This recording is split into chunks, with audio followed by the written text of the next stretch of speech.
आप इससे छुप छुप कर क्या बातें करते हैं? क्या चाहते हैं आपसे वो? रकम चाहता है मुझसे। अब आया समझ में?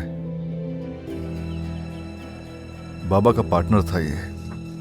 उसे लगता है कि जो कंपनी थी उसमें उसके शेयर थे। बस तुम दूर रहो इससे। मैं जानता हूं कि बात कुछ और है।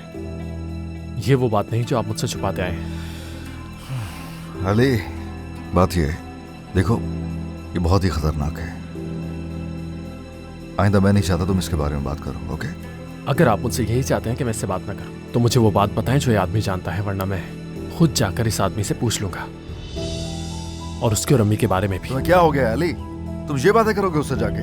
हाँ, वो जो कोई भी बकवास करेगा तुम में उसको सुनने की हिम्मत होगी क्या अली? शायद ये सब भी सुन लूंगा, क्योंकि आप मुझे कुछ नहीं बताएंगे।